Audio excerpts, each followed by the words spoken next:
എല്ലാവർക്കും നമസ്കാരം. ഞാൻ ഡോക്ടർ സ്മിന, ആയുർവേദ ഫിസിഷ്യനാണ്. ഇന്ന് നമ്മളിവിടെ ചർച്ച ചെയ്യാൻ പോകുന്നത് ഉപ്പൂറ്റി വേദനയെക്കുറിച്ചാണ്.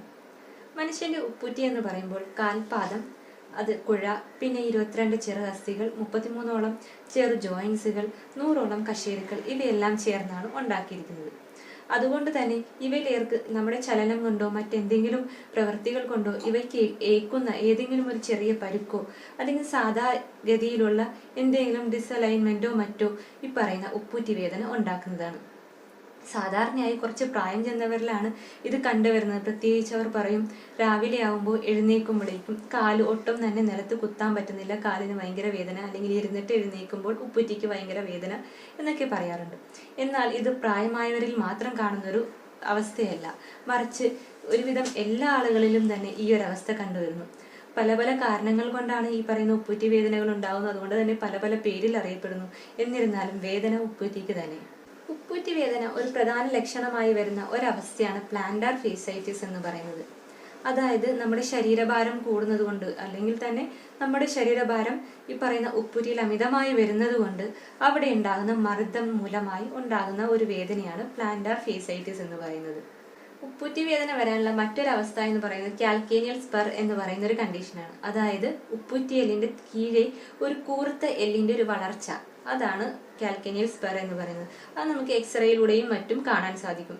ഇതിൽ പ്രത്യേകമായിട്ട് പറയാവുന്ന ഒരു ലക്ഷണം എന്താണെന്ന് വെച്ചാൽ കാല് ഒട്ടും തന്നെ നിലത്ത് കുത്താൻ സാധിക്കത്തില്ല. അത്രയും പിന്നുകൊണ്ട് കുത്തുന്ന പോലത്തെ ഒരു വേദനയായിരിക്കും രോഗികൾ പറയാറുള്ളത്. ഇനി അതേപോലെ തന്നെ മറ്റൊരു കാരണം എന്ന് പറയുന്നത്, പ്രത്യേകിച്ച് ഈ സ്പോർട്സിലും മറ്റും പങ്കെടുക്കുന്നവർ, അല്ലെങ്കിൽ ഫുട്ബോൾ കളിക്കാരും മറ്റും, അവരിലൊക്കെ ഈ പറയുന്ന പോലെ അവരുടെ ഗെയിമിന്റെ ഭാഗമായിട്ടുണ്ടാകുന്ന പരിക്കുകൾ, പ്രത്യേകിച്ച് ഉപ്പൂറ്റിയിൽ ഏൽക്കുന്ന പരിക്കുകൾ അവിടെ സ്ട്രെയിൻ ഉണ്ടാക്കുകയും അത് പിന്നീട് അവിടെ ഉപ്പൂറ്റി വേദന, സ്ഥിരമായോ അല്ലെങ്കിൽ നിരന്തരമായോ ഉള്ള ഉപ്പൂറ്റി വേദന ഉണ്ടാക്കുകയും ചെയ്യും. മറ്റൊരവസ്ഥയാണ് അക്കൈലൈസ് ടെൻഡനൈറ്റിസ്. അതായത് അക്കൈലൈസ് ടെൻഡൻ എന്ന് പറയുന്ന ഒരു ഭാഗമുണ്ട്. അത് ഉപ്പൂറ്റി എല്ലുമായി ചേർന്നിരിക്കുന്ന ഭാഗത്ത് എന്തെങ്കിലും ഒരു നീർക്കെട്ട്, എന്തെങ്കിലും ഒരു കാരണം കൊണ്ട് അവിടെ നീർക്കെട്ടും പഴുപ്പും മറ്റും ഉണ്ടായി ഇതേപോലെ തന്നെ കാൽ ഉപ്പൂറ്റി കുത്താൻ പറ്റാത്തൊരു തരം വേദന അനുഭവപ്പെടുന്നു. അതും ഈ പറയുന്ന പോലെ നമ്മുടെ ഉപ്പൂറ്റി വേദനയ്ക്ക് നിർണായകമായ ഒരു കാര്യം തന്നെയാണ്. അടുത്തതായി വരുന്നത് ബേഴ്സൈറ്റിസ് ആണ്. ഇതും ഈ പറയുന്ന പോലെ ഉപ്പൂറ്റി വേദന തന്നെ. അടുത്തതായി ബേഴ്സൈറ്റിസ് എന്ന അവസ്ഥയാണ്. അതായത് നമ്മുടെ ഉപ്പൂറ്റിയുടെ ഭാഗത്തുള്ള എല്ലും അതേപോലെ തന്നെ മാംസവും ഒക്കെ കൂടെ ചേർന്നിരിക്കുന്ന ബേഴ്സ എന്ന് പറയുന്ന ഒരു സ്ഥലമുണ്ട്. അവിടെ ഈ പറയുന്ന പോലെ ഒരു നീർക്കെട്ടും അതേപോലെ വേദനയും ഉണ്ടാക്കുന്ന അവസ്ഥയാണത്. അപ്പോൾ ഇങ്ങനെ നമ്മൾ ഉപ്പൂറ്റി വേദന എന്നൊരു കാര്യം പറയുമ്പോൾ അതിന് പിറകിൽ ഒത്തിരി കാരണങ്ങളുണ്ട്, ഒത്തിരി രോഗാവസ്ഥകളുണ്ട് ഉപ്പൂറ്റി വേദനയുമായി ബന്ധപ്പെട്ട്. അപ്പോൾ അതിന് വിദഗ്ധമായൊരു ചികിത്സ തേടേണ്ടത് വളരെ അത്യാവശ്യമാണ്. അപ്പോൾ ഇവിടെ ഞാൻ പറയാൻ പോകുന്നത് നമ്മുടെ വീടുകളിൽ തന്നെ, അതായത് ഉപ്പൂറ്റി വേദന തുടങ്ങുന്ന ആദ്യത്തെ അവസ്ഥയിൽ നമ്മുടെ വീടുകളിൽ തന്നെ ചെയ്യാവുന്ന കുറച്ച് കാര്യങ്ങളാണ്. ഇത് കൂടുതൽ അമിതമായി വന്നാൽ, അതായത് കുറേ നാളുകൾക്ക് ശേഷമുള്ള ഉപ്പൂറ്റി വേദനയും മറ്റുമൊക്കെ ആണെങ്കിൽ തീർച്ചയായും ഒരു ഡോക്ടറെ സമീപിച്ച് ഉള്ളിലേക്ക് കൂടെ മരുന്ന് കഴിക്കേണ്ട ആവശ്യകതയുണ്ട്. ഇത് ചെറുതായിട്ട് അല്ലെങ്കിൽ പെട്ടെന്ന് ഉണ്ടാകുന്ന ഒരു ഉപ്പൂറ്റി വേദനയോ അല്ലെങ്കിൽ നമുക്ക് ഒരു ടെമ്പററി ആയിട്ട് ഒരു പെയിൻ റിലീഫിന് വേണ്ടി ചെയ്യാൻ പറ്റുന്ന കുറച്ച് കാര്യങ്ങളാണ്. ഏറ്റവും ആദ്യം നമുക്ക് കിട്ടുന്ന ഒരു ചുടുകട്ട എന്ന് പറയുന്നത്, അതായത് നമ്മുടെ ഇഷ്ടിക പോലെയുള്ള ഒരു ഇതാണ് ഉദ്ദേശിക്കുന്നത്. അതെടുത്തിട്ട് നമ്മുടെ അടുപ്പിലോ മറ്റോ അല്ലെങ്കിൽ തീയിലോ ഒക്കെ വെച്ചിട്ട് ചൂടാക്കിയെടുക്കാം. എന്നിട്ട് അതിൻ്റെ മേളിൽ തുണി വെച്ച് പൊതിഞ്ഞെടുക്കാം. പൊതിഞ്ഞതിൻ്റെ മേളിൽ നമ്മൾ ഉപ്പൂറ്റി ഭാഗം വരുന്ന രീതിയിൽ ചവിട്ടി പിടിക്കാവുന്നതാണ്. ചൂട് കൂടുതലാണെങ്കിൽ കൂടുതൽ ലെയർ തുണിയിട്ട് ആ ചൂട് ക്രമീകരിക്കാവുന്നതാണ്. അങ്ങനെ ഇതിൻ്റെ അടിയിൽ നിന്ന്, അതായത് ഈ കട്ടയിൽ നിന്ന് അരിച്ചു വരുന്ന ഈ ചൂട് നമ്മുടെ ഉപ്പൂറ്റി ഭാഗത്ത് ഏറ്റുകഴിഞ്ഞാൽ ഈ പറയുന്ന വേദനക്ക് വലിയൊരു ആശ്വാസം ഉണ്ടാകും. അതേപോലെ തന്നെ അമിതമായ വേദന കൊണ്ട് വളരെ ബുദ്ധിമുട്ടുന്ന അവസ്ഥയിലും ഈ പറയുന്ന കാര്യം വളരെ പ്രയോജനപ്രദമായി കണ്ടിട്ടുള്ളതാണ്.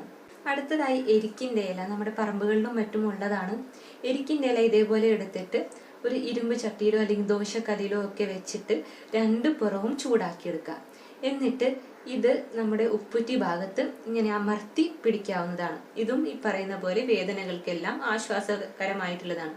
ഞാൻ ഈ പറഞ്ഞ രണ്ട് രീതിയിലും എന്തെങ്കിലും ഒരു തൈലം ഒക്കെ പുരട്ടിയിട്ടാണ് ഇത് ചെയ്യുന്നതെങ്കിൽ കൂടുതൽ വേദനശമനം നമുക്ക് ലഭിക്കുന്നതാണ്. പ്രത്യേകിച്ച് മുറിവെണ്ണയൊക്കെയാണ് കൂടുതലായിട്ട് ഉത്തമമായിട്ട് പറയുന്നത്. അപ്പോൾ മുറിവെണ്ണയും ചെറുതായിട്ടൊന്ന് ചൂടാക്കിയെടുത്തിട്ട് ഈ ഉപ്പൂറ്റി ഭാഗത്ത് പുരട്ടുക. അതിനുശേഷം നമ്മുടെ ചുടുകട്ടയോ അല്ലെങ്കിൽ നമ്മുടെ എരിക്കിൻ്റെ ഇലയോ ഇതേപോലെ ചൂടാക്കിയിട്ട് വെക്കാവുന്നതാണ്. ഇതിൻ്റെയൊക്കെ ചൂട് മാറിക്കഴിഞ്ഞാൽ വീണ്ടും ഇതേപോലെ ചൂടാക്കി വെക്കേണ്ടതാണ്.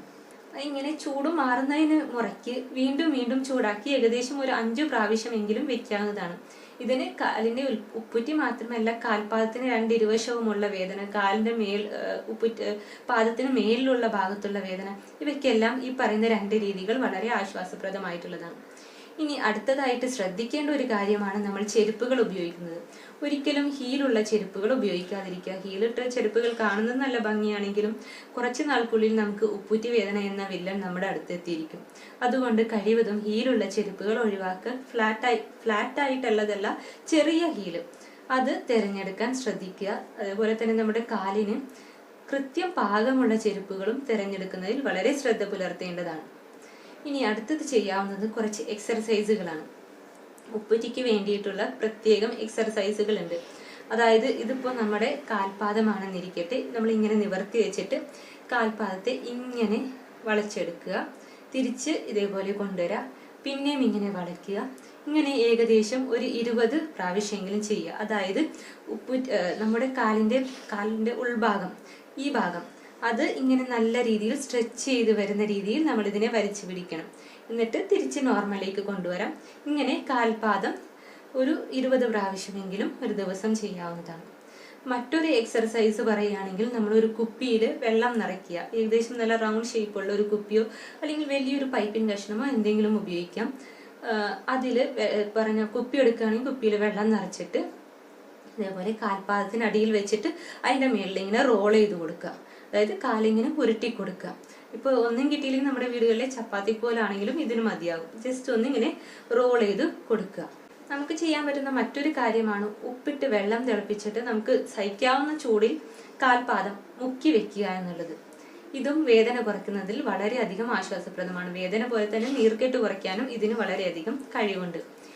അതേപോലെ തന്നെ ചെയ്യാവുന്ന ഒരു കാര്യമാണ് കുറച്ചു നേരം നമ്മുടെ കാൽപാദം ചൂടുവെള്ളത്തിൽ മുക്കി വെക്കുക.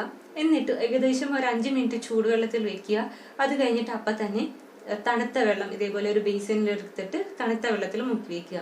അതിങ്ങനെ മാറി മാറി ചെയ്യുന്നത് വഴി നമ്മുടെ കാലുവേദനയ്ക്ക്, പ്രത്യേകിച്ച് വേദന മാത്രമുള്ള അവസ്ഥകളിൽ ഇത് വളരെ ഉപകാരപ്രദമാണ്. നീർക്കെട്ടും മറ്റും ഉണ്ടെങ്കിൽ കഴിവതും തണുപ്പ് ഒഴിവാക്കി ചൂട് പോലെയുള്ള പ്രയോഗങ്ങൾ ചെയ്യുന്നതായിരിക്കും ഏറ്റവും ഉത്തമം.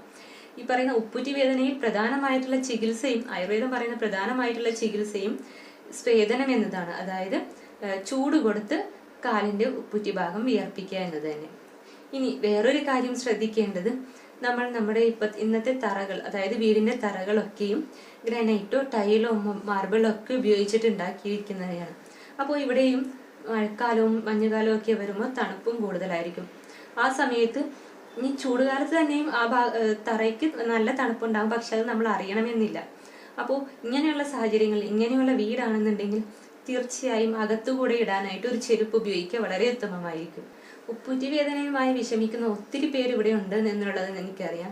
അപ്പോൾ അതുകൊണ്ട് തന്നെ ഈ ഒരു കുറച്ച് കാര്യങ്ങൾ ശ്രദ്ധിക്കുന്നത് വഴി നിങ്ങളുടെ ഉപ്പൂറ്റി വേദന നിങ്ങൾക്ക് തന്നെ ശമിപ്പിക്കാവുന്നതാണ്. കൂടുതൽ പ്രശ്നക്കാരനാവുന്നുണ്ടെങ്കിൽ തീർച്ചയായും മരുന്നുകൾ ഉള്ളിലേക്കും കഴിക്കേണ്ടി വരും. അപ്പോൾ അതിനു മുന്നേ തന്നെ ഉപ്പൂറ്റി വേദന തുടങ്ങുമ്പോൾ തന്നെ ഇങ്ങനെയുള്ള കാര്യങ്ങൾ ചെയ്യുന്നത് വഴി നിങ്ങൾക്ക് നല്ല സുഖം ലഭിക്കുന്നതാണ്. അപ്പോൾ ഈ വീഡിയോ ഇഷ്ടമായെന്ന് വിചാരിക്കുന്നു, ഷെയർ ചെയ്യുമെന്ന് വിചാരിക്കുന്നു. നന്ദി.